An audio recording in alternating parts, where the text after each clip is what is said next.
চারটে বলে সকাল দিচ্ছে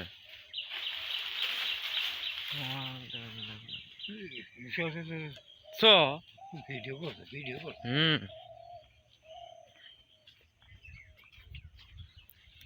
ভিডিও আগে ভাই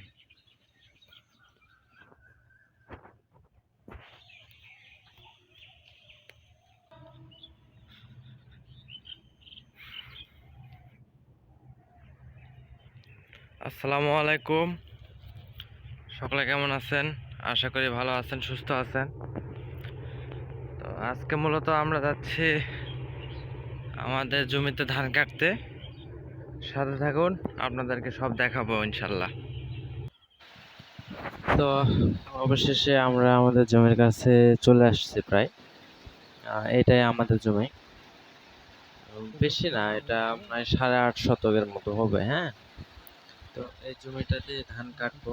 বেশ কিছুদিন যাবত কাটবো কাটবো করে কাটা হচ্ছিল না। তো আমি ভাইকে বলতেছি, ভাই বিসমিল্লাহ বলে শুরু করো। অল্প অল্প সমস্যা নেই। তো এখন কিছু ধান এই সাইডে একটু কাঁচা ছিল, কারণ এই সাইডে কয়েকটা সারি আর কি মানে পরে লাগানো হয়েছিল, যার কারণে এগুলো একটু পাকতে দেরি হচ্ছে। তো ওইখানে প্রথম কাটা শুরু করছে। তো ভাই বলছিল এগুলা তো কাঁচা আছে। আমি বললাম ওগুলা কেটে ফেলো, আর এই জমিতে আসা যাবে না, কারণ আমাদের আরো অনেক কাজ আছে। এই ধান কাটবো, তারপরে আরো 2টা জমিতে ধান কাটতে হবে। কাটার পর আবার আমার আখের জমিতে মানে কাজ করতে হবে, ট্রেন করে দিতে হবে। তো অনেক কাজ আছে। তো এখন এইটুক ধানের আশায় আর থাকা যাবে না, মানে বেশি না, ওখানে হয়তো খুব বেশি হলে কেজি 10-15 ধান হবে। তা আমি বললাম তুমি কেটে ফেলো। তো আমাদের ধান কাটা হচ্ছিল, ভাই শুরু করছে বিসমিল্লাহ বলে প্রথমে। তারপরে আমিও কাটবো, আমি একটু ভিডিও করে নিয়ে তারপরে কাটবো। এই যে এটা হচ্ছে মূলত আমার জমি, এই যে সোজা করে ওই মাথা পর্যন্ত। হ্যাঁ, 8 শতক কি 8.5 শতকের মতো হবে। তো এই যে আমাদের ধান প্রায় অর্ধেকের বেশি কাটা শেষ হয়ে গেছিল। আমরা অনেক সকালে গেছিলাম আজকে, মানে প্রায় 6টার ওই দিকে গেছিলাম, যাই ধান কাটা শুরু করি। তো প্রায় 1-1.5 ঘন্টায় অনেক ধান কাটা হয়ে গেছিল আমাদের। 6টায় গেছিলাম, এটা মনে হয় 7টা কত জানি, 7:30টার এদিকেই প্রায় ম্যাক্সিমাম ধান কাটা শেষ, বেশি অর্ধেক। 7টা 42, 1 ঘন্টা 42 মিনিট হলো ভাই। দুজনে প্রায় 1.5 ঘন্টায় 3.5-4 কাটা ধান কাটা শেষ। আরো দ্রুত হতো, প্রথম দিকে একটু ধীরে সুস্থে কাজ করা হয়েছিল। ওই যে বিলের মাঝে অনেক লোক ধান কাটে। এই হলো আমাদের ধানের অবস্থা। তো কাটা শেষ হোক, ধান কাটা শেষ হলে আপনাদের সঙ্গে কথা হবে ইনশাল্লাহ। একটু কেটে ফেলি, যেহেতু কোনো ক্যামেরাম্যান নেই, কেউ ভিডিও করে দেবে এরকম কেউ নেই। তো কাজের ফাঁকে আমি করতেছি।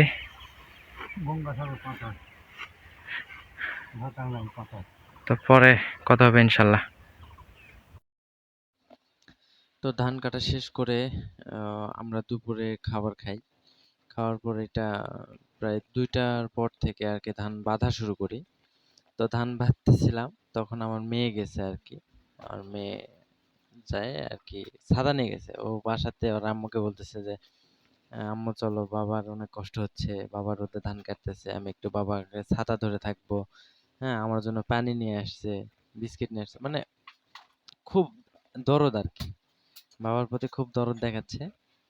তো এখানে ভাই ধান কাটতেছিল, বাঁধতেছিল, আমিও বাঁধতেছিলাম পাশাপাশি। তো আমার মেয়ে আমার মাথায় ছাতা ধরেছিল, তো ভাই বলছে আম্মু আমার একটু ধরো।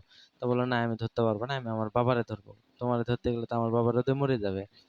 তো এরকম কথাবার্তা বলতেছিলাম, আমরা হাসতেছিলাম ওর কথা শুনে। ছোট মানুষ হলো ওর, মানে কথাবার্তা একদম বুড়িদের মতো। হ্যাঁ, অনেক বয়স, মনে হবে যে অনেক বয়স, ওই আমার মা, এরকম ওর কথাবার্তার ধরন আর কি। তো আমি ধান বাঁধতে বাঁধতে সরে আসতেছিলাম, ও আমার পিছে ছাতা ধরে এক ধাপ করে আগে আসতেছিল। ওর হাতে মানে কষ্ট হচ্ছিল ছাতা ধরে থাকতে, তারপরেও ও মানে ছাতা ধরেই ছিল। ওরে সবাই বলতেছে তুমি ছাতা রাখো, তুমি ছাতা নিয়ে বসে থাকো, বলতেছে না আমার বাবার কষ্ট হবে। তো এতটা দরদ দেখাচ্ছিল। তো আমার মেয়ের জন্য সবাই দোয়া করবেন, ও যেন ভালোভাবে বড় হয়, ভালোভাবে যেন মানুষ করতে পারি। তো আমরা ধান বাঁধতেছিলাম আর ও আমার সঙ্গে সঙ্গে যাচ্ছিল। সবাই অবাক যে এটা কেমন কথা, যে মানে ওর বাবা ধান বাঁধতেছে আর ও ওর বাবার সঙ্গে সঙ্গে হেঁটে হেঁটে যাচ্ছে। ওর বাবা এক ধাপ করে আগায় আসতেছে, ও এক ধাপ করে আগায় আসতেছে। দেখুন কিভাবে আমার মাথায় ছাতা ধরে আছে। তো যে দেখতেছে মানে অনেক লোকজন ওই দিক দিয়ে যাচ্ছিল আমার জমির আল দিয়ে, মানে ঘাস কাটতে আসছিল অনেকে। সবাই দেখে অবাক হচ্ছে যে এটা কেমন মেয়ে, যে মানে মাঠের মধ্যে দুপুরবেলা ও আসছে, বাসায় ঘুমাইতে বলতেছি যাবে না, বলছে না আমি যাবো না, তোমার কষ্ট হবে। আমি বললাম ঠিক আছে থাকো, সমস্যা নেই। তো তারপরে তো আর বেশিক্ষণ রাখা যায় না, অনেক জোর করলাম। তো অনেকক্ষণ ছিল অবশ্য পরে। তারপরে ধান বাঁধা শেষ করে আমরা ধান নিয়ে বাসায় আসতেছিলাম। তো প্রায় ধান ঢোলাই করা শেষ। হ্যাঁ, মানে এটা শেষের দিকের অংশ, প্রথমের দিকে দেখানো হয় নাই। শেষের দিকে কিছু অংশ যে আমরা আসতেছি এরকম একটা ফুটেজ মানে দেখানো আপনাদেরকে আর কি। মানে এর আগে অনেক ধান প্রায় আনা শেষ হয়ে গেছে, হ্যাঁ প্রায় শেষের দিকে ছিল, আর কয়েকবার আনলেই শেষ হবে। আমি আর ভাই ঢোয়াচ্ছিলাম। তো ভাই প্রথমে নিয়ে আসে, তারপরে আমি আসি। মানে আমি ভাইকে মাথায় উঠাই দিচ্ছিলাম। তো মোটামুটি ধান হয়েছিল আলহামদুলিল্লাহ, খারাপ হয় নাই একেবারে। একেবারে খারাপ বলা যাবে না। যদিও ফলন এবার একটু সবারই কম, কারণ প্রচুর পরিমাণে খরা গেল, জমিতে পানি থাকে না। তো ধান তো একটু কম হবে, এটাই স্বাভাবিক। সব জায়গাতেই ফলন কম হয়েছে আমি যতদূর শুনলাম বা দেখলাম।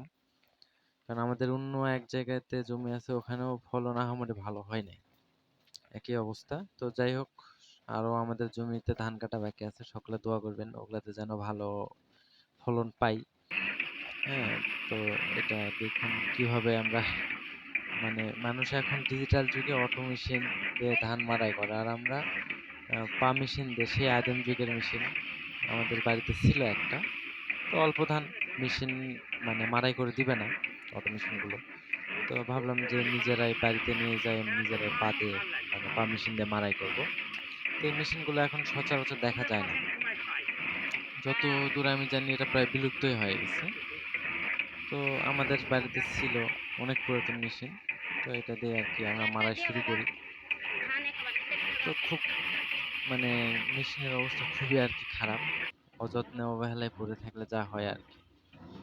এতদিন প্রয়োজন হয়নি, এতদিন ধান মাড়াই করছি অনেকের সঙ্গে, মানে একসঙ্গে মাড়াই করে নিছি অনেক জমি। তো এখন জমি কমে গেছে আমাদের, এখন জমি ভাগ হয়ে গেছে, সবাই ভাগ নিয়ে নিছে। তো পুরাতন একটা মেশিন ছিল, ওইটা দিয়ে এখন যেহেতু অল্প জমি, আমি আর আমার যে কাজের লোক যেটা নিছিলাম, যে ভাই নিছিলাম, ওই ভাই দুজন মিলে মাড়াই করতেছি। তো ধান মাড়াই শেষে আমরা ওজন করি নাই। তো পরে শুকানোর পর যখন চাল করতে নিয়ে গেছিলাম, তখন ওজন করে দেখছিলাম প্রায় 4 মণ ধান হয়েছিল। হ্যাঁ, তো আলহামদুলিল্লাহ, তাতেই খুশি আমি, কারণ নিজে চাষ করছি নিজের জমিতে।